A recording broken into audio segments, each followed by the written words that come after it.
Hi, I'm Bill DeYoung, and this is the Catalyst sessions for, it's Tuesday. Yeah, hard to remember these days, isn't it? I'm so happy to say that Lisa Kirchner is my guest today. She is an author, a storyteller, and a yogi, a teacher, a motivational speaker, also a writing coach, and a marketing expert, which there's quotes around that one, so we're going to ask her about it. Hi, Lisa. Hi, Bill. How are you? I'm good. I got the sun in my eyes. We're actually in the Catalyst office today for the first time in a while, and nice windows, but it's bright out there. So listen, let's get right to it. I mean, we're here to talk about true stories, the thing you do for St. Pete, keep St. Pete lit, and I'm a big champion of that organization, and Maureen McDowell, who's fabulous. So we definitely want to talk about that. But I wanted to start out by mentioning Hello American Lady Creature, what I learned as a woman in Qatar, or Qatar, depending on who you're talking to. This is your memoir. This came out, what, 2, 3, 4 years ago, something like that? More than that. It came out in 2014. Where did the time go? Oh my God. The time has flown. Actually, I was just on the phone talking to my agent about my follow-up to that, which is called Blissful Thinking. The India book, right? Pardon me? About India, right? Yes. Yeah. No, I told you I've been studying you. Tell me about before we get there. Yes, tell me about the first book and set it up for folks. So in the first book, I had gone over to Qatar for Carnegie Mellon University. I was their marketing director, and I went in order to help them promote their campus in a completely uncharted world for the university. And the minute I got there, you'll walk through the mall and you can smell the Starbucks mixing with the scent of oud, which is ceremonial incense. So it's this like clash of East meets West. And the women, they would be wrapped head to toe in black, and they would sort of float past these Victoria's Secret ads. So lots of cognitive dissonance. And I thought, I've got to write funny essays about how crazy this place is. Right. And so I started doing that. I was writing everything down. And as Kent Brockman used to say on The Simpsons, I'm laughing already, but okay. Okay, so my favorite comment came from this guy at NPR who said, it's like Eat, Pray, Love, only funny. And I was like, yes, which was sort of my challenge. Like, I wanted to write about serious topics, but in a humorous way, because that's how I think it's easier to move through the world. Anyway, right. My husband ended up ending our marriage from another country during this time. He called me to tell me he wanted a divorce, which was a complete shock to me. He had been living with me in Qatar. Yeah. So when that happened, I felt like it would be disingenuous to sort of write funny essays about this place. I need to put myself in the story, and I need to talk about what it's like to be a feminist getting divorced in a very patriarchal culture. So the memoir was already in progress, and it literally changed. Well, it was supposed to be a book of essays. It was not a memoir. I wasn't a memoirist. That's actually, Bill, how I got into storytelling. Yeah. Finally, after a year of flailing around, wondering what am I going to do next, I decided to move to New York City and write a book. And I thought, well, this will be easy. I write. I have a degree in journalism. I'll bing, bang, bong. I'll get it done in a year, no problem. It didn't turn out that way, because it was a lot harder to put myself in the story than I thought. It's much easier to write for me as an observer, talking about what all you all are doing, instead of putting myself in the story. And I got on stage to start telling these stories to try and figure out what people responded to, what people thought was interesting. Like, I thought the oil and gas industry was interesting in Qatar, and it is, but that's not what people want in a memoir.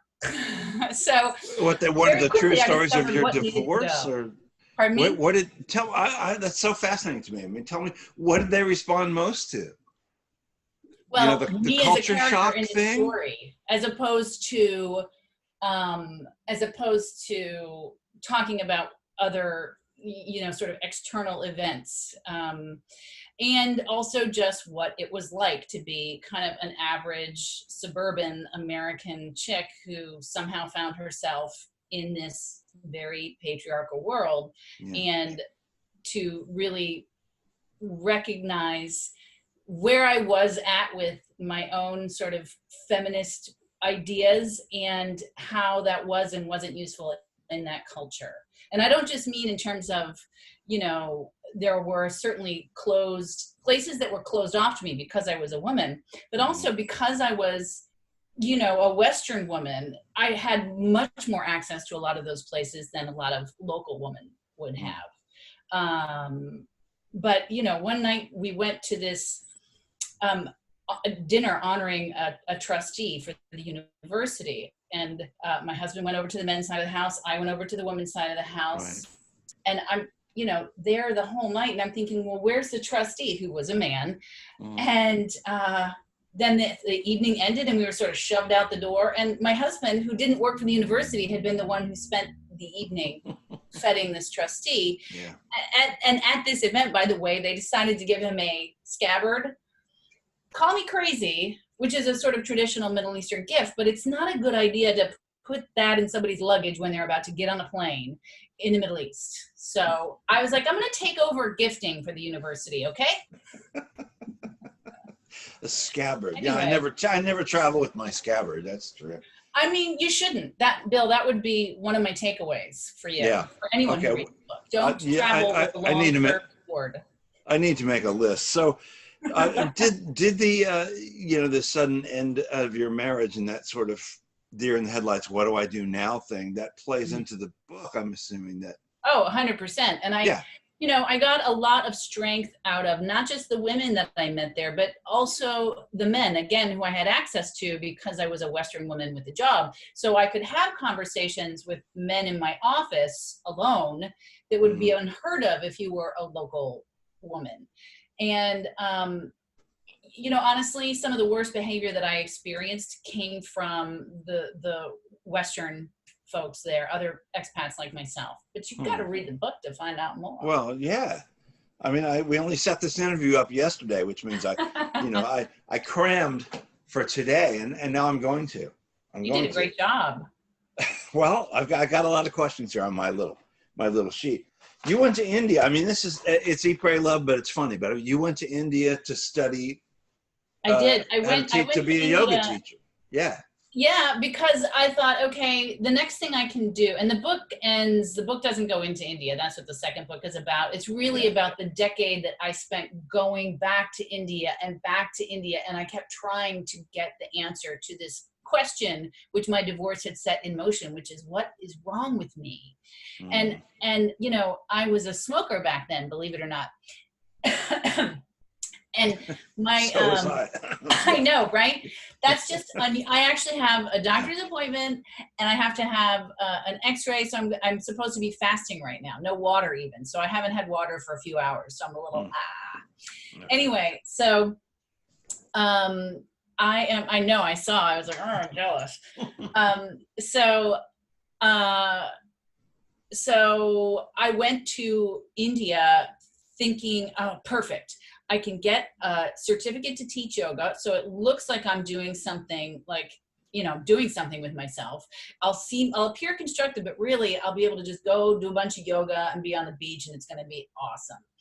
And the first thing that happened when I landed was I miraculously quit smoking. Like, I just didn't want a cigarette. And like a few days passed by and I was like, what is going on? Because I had been a smoker since I was 10 years old. I never smoked all that much, but I was like a closet smoker. Yeah. But after my marriage ended, I'm going to tell you what, I was like, I hate everything, you know? Right.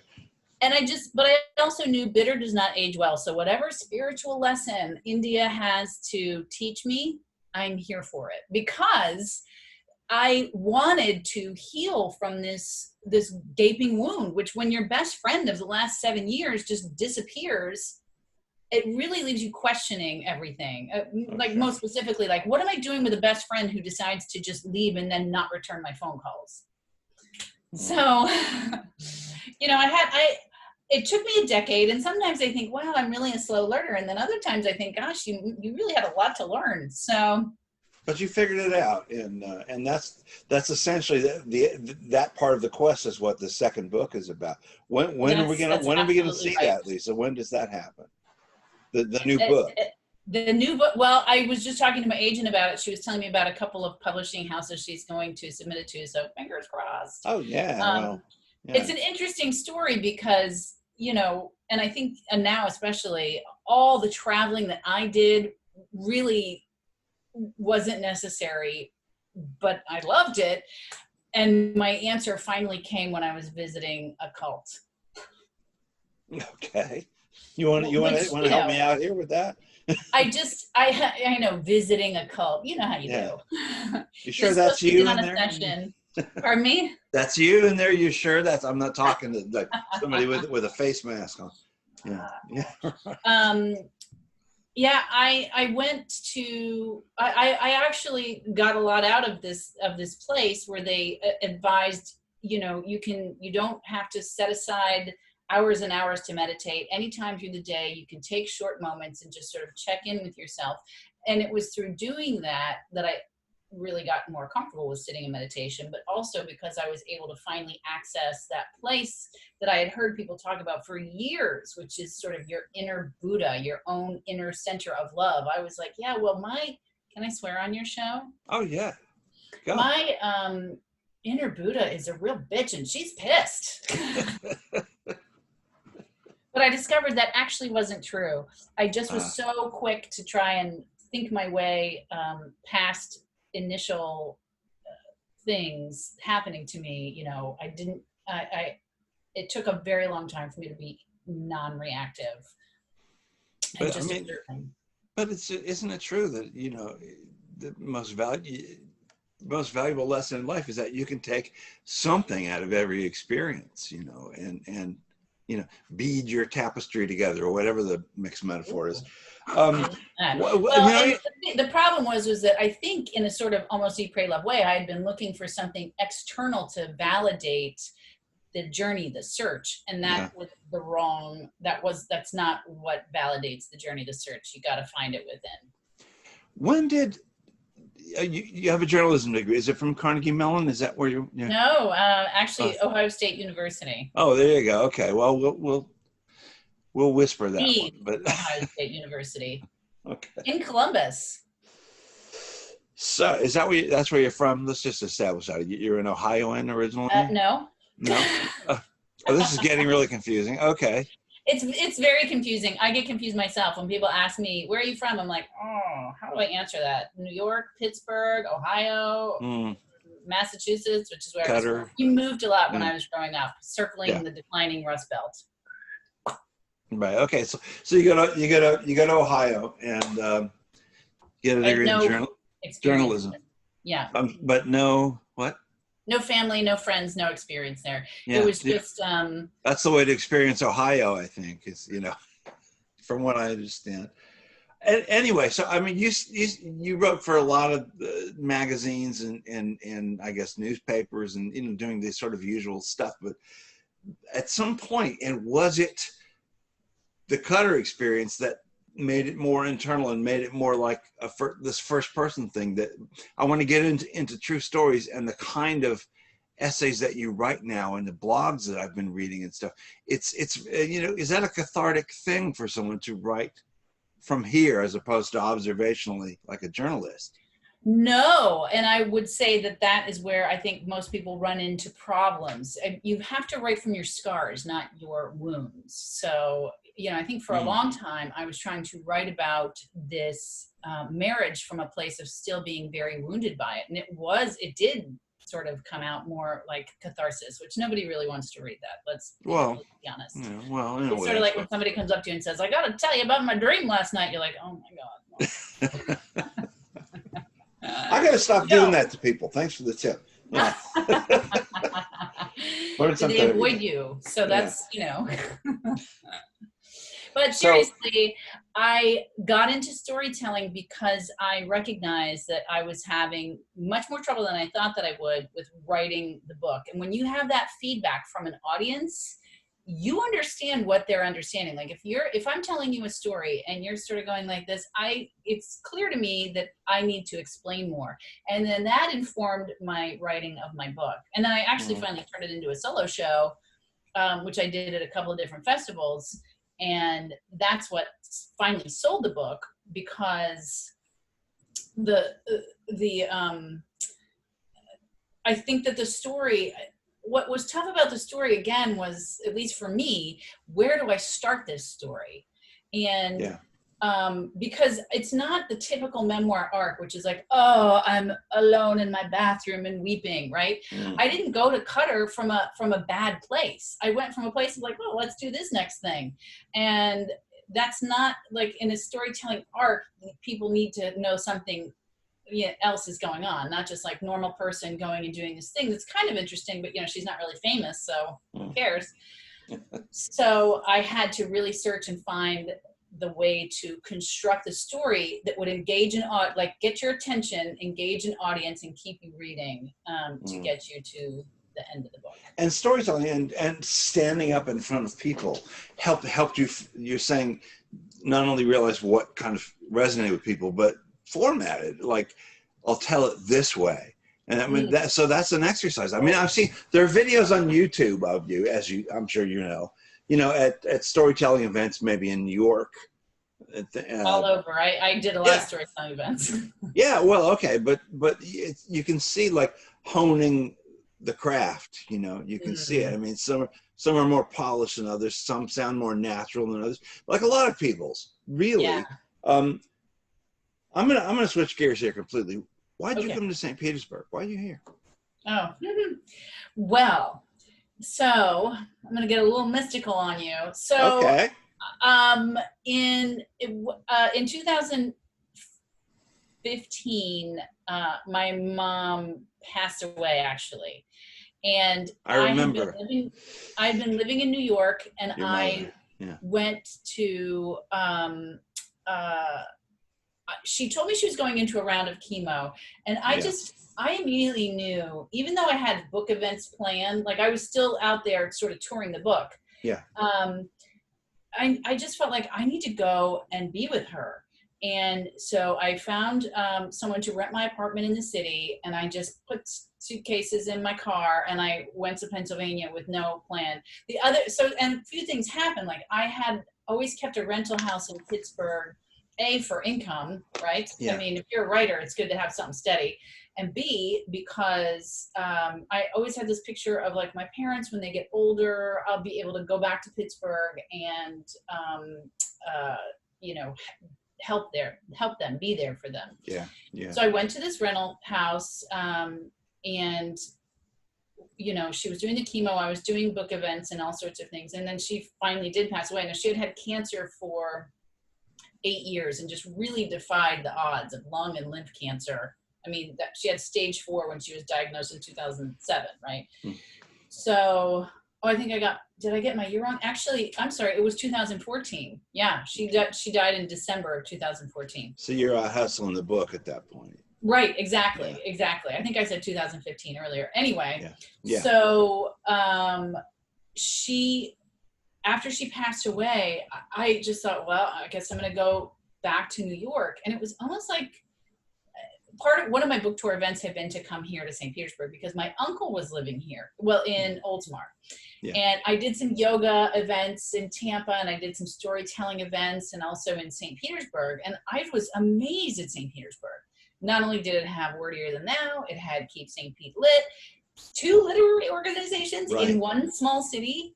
It seemed to have a pretty vibrant theater and art scene, and there were some restaurants that were, ridiculously affordable compared to New York. Right? Yeah. Cute stores. I mean, to me, St. Petersburg was people's idealized version of what Brooklyn is. Like, they get this idea that Brooklyn is a bunch of sort of quirky, independent mom and pop stores, and there's some of that there. But I just thought if I was going to do Friends in 2015, I would set it in St. Petersburg. They'd be in Brooklyn, but I'd film in St. Pete.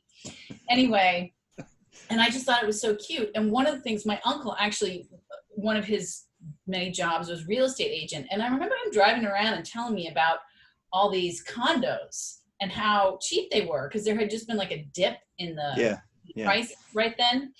And I was like, wow, that's crazy. Anyway, I go back, mom passes, I'm packing up. and I've got to rent out my apartment. And I put an ad out there, and this guy comes to see it, first person, and he looks around, and I tell him everything that's wrong, because I'm thinking, this is a tenant, and I have good relationships with my tenants. So I say things like, you know, this is a little janky, but you just do this and this, you know. Yeah, jiggle the handle, right? Yeah, yeah. Yeah, right? Yeah, And then he stops me and he's like, but I gotta tell you, I'm not really looking to rent, I want to buy. And I'm thinking, well, I wouldn't have told you all that if you want to buy. But truthfully, what I said was, oh yeah, but I'm not selling, so never mind. And then in my head, I get this price in my mind, this number. And this number, it's like my mother telling me, well, if he offered you that much, you'd have to take it. Yeah. And then that's the exact number that he offered me. And I was just like, what? It ended up being a kind of a drawn out process, him buying it. So first of all, in the winter, I hadn't even tried to rent it out because it's so miserably cold, like January, February, nobody's going to rent out your place. So by this time it was already March, and I didn't actually end up selling it until July, or we didn't sign the papers because of other things. Mm-hmm. But I just thought, well, gosh, what am I going to do with this money? I can't go back to New York with it. I'll spend it. And I realized I had about the exact amount of my money that my uncle had told me I could buy a place for in St. Pete. And I thought, there's no way. So I get on the Zillow, and immediately I see, oh my gosh, there is. And I bought a place sight unseen. This is the cosmos telling you need to be here. Right. That's right.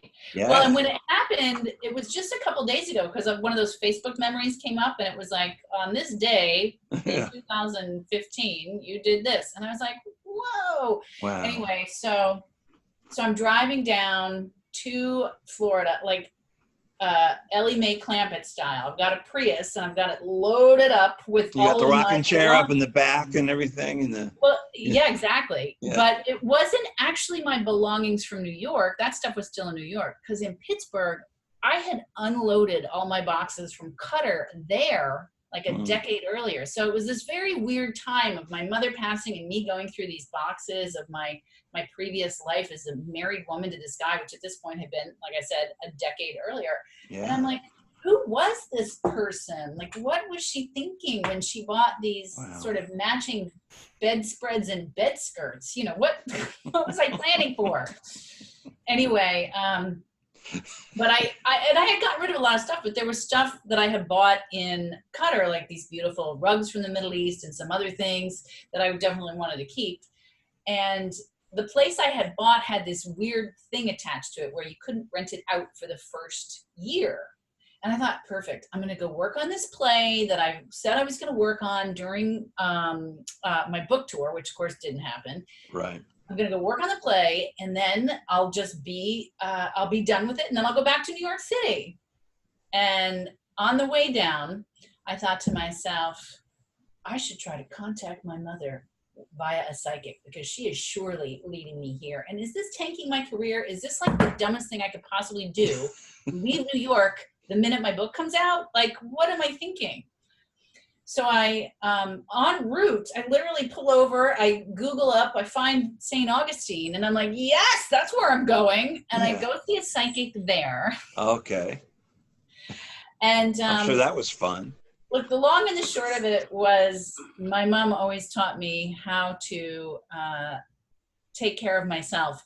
And all this psychic wanted to tell me was, if you move to St. Petersburg, you will always be alone. Now, for the most of the decade since my divorce, that news would have been kind of devastating.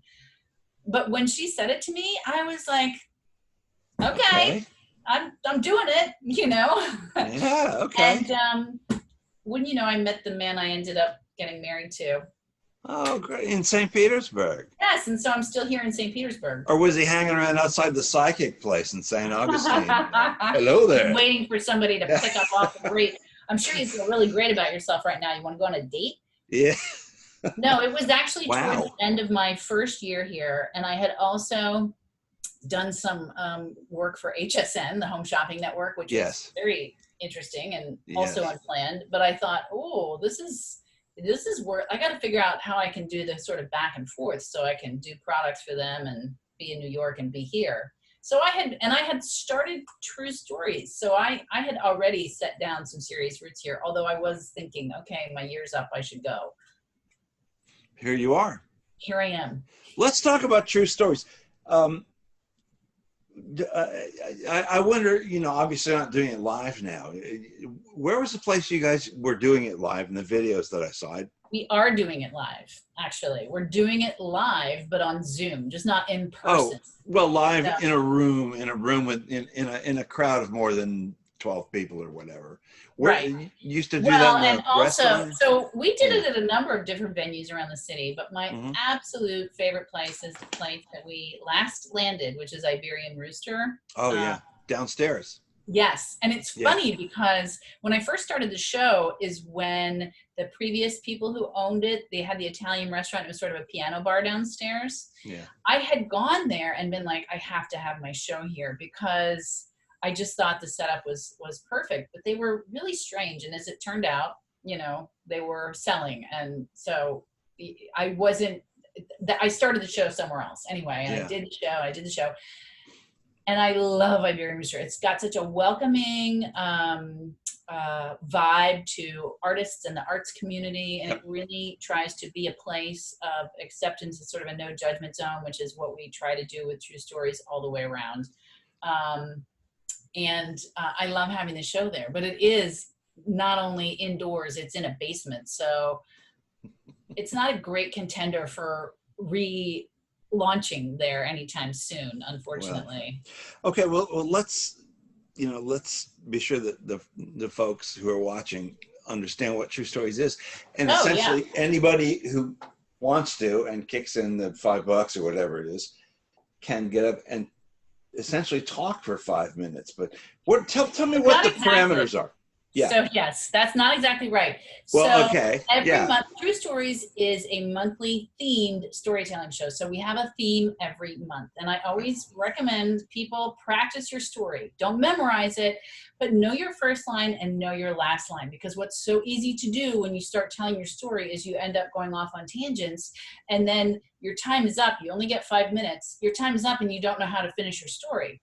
So this is why kind of knowing your first, your last sentence and like having practiced it so you have an idea of like where you're going from scene to scene, and take us on a journey. No singing, no reading, no props. Like you don't need to bring like that hat that you wore. Just describe the hat and let us make a picture in our mind's eyes. Storytelling, like there's nothing more compelling than people telling true personal stories. It just has an instinctual interest that grabs you.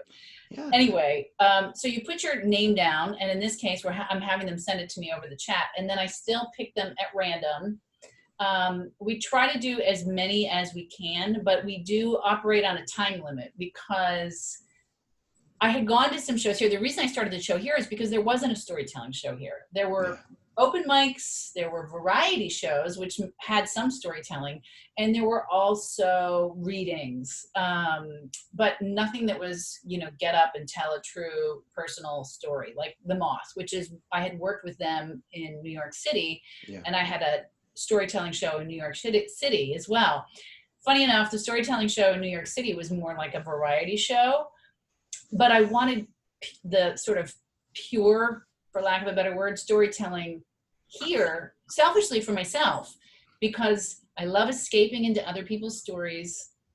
Great excuse to tell my own stories. And as a writer, there is nothing that sparks creative juices like storytelling, at least for me. So anyway, that's why I started the show. And it's been amazing. And Maureen was immediately on board. I just was like, I know I want to work with her. Yeah. And so one of the things that we have done since moving to Zoom, and because I care about my audience and I care about my community, I wanted to make sure that it stayed intimate, that we weren't like hacked into or got weird in some way. So we're doing it on Zoom and then donating the proceeds to local organizations and charities. And so far we've donated to the St. Pete Free Clinic. We donated to CASA, and we donated to PACE Center for Girls. And then this month we're going to donate to Keep St. Pete Lit. So I'm really excited about tomorrow's show for that opportunity.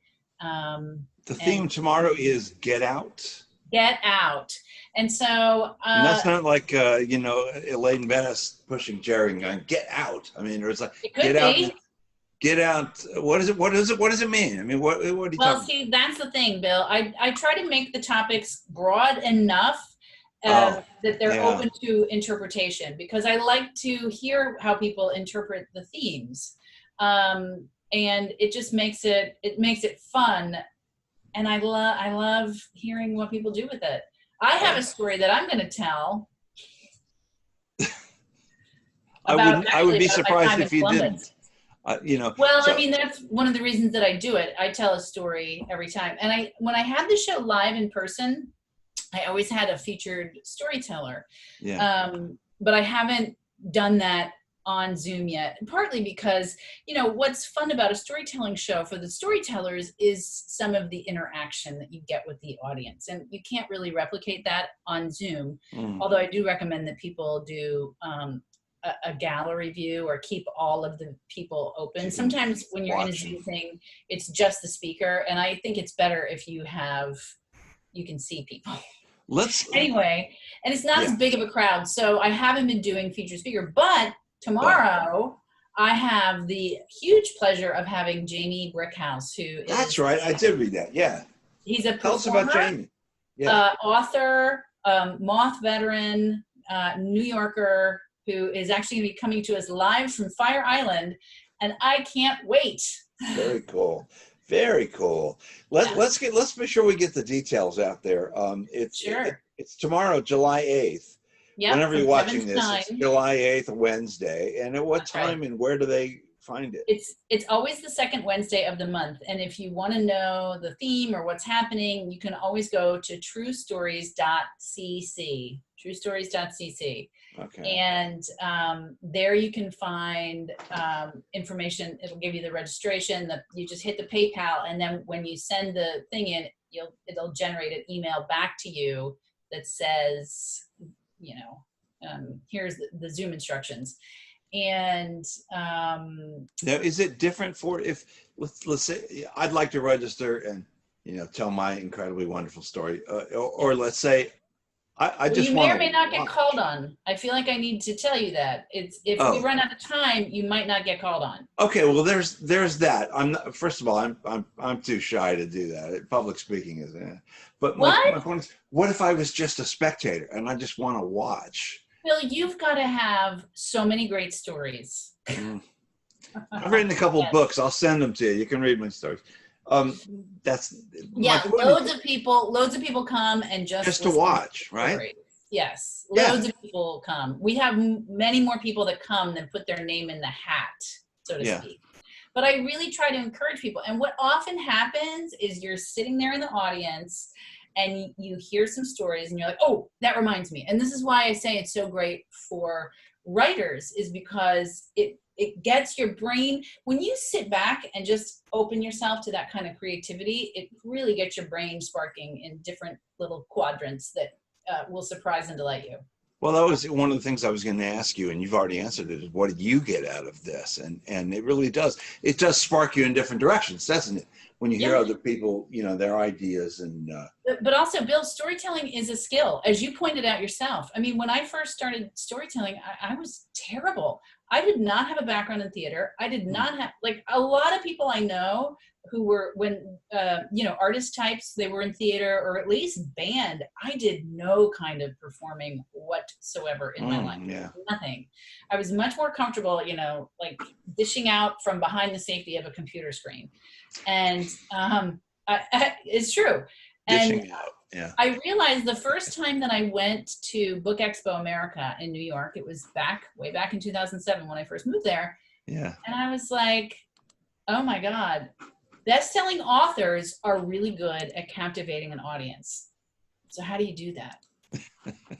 Seriously. And that's what got me motivated to not only want to do it to edit, because it's cheaper than getting a grad school degree, right? That's what that would essentially, a lot of people go to grad school in order to write their book. And then B, it was a way to help myself be a better performer, to connect with people more. Because really, I mean, it's a lot more fun to go to a story show and you tell a story and then people come up to you and they tell you a story and then you know each other. Like, I moved to New York, I didn't have a base there of any sort. I left India and I was like, oh gee, what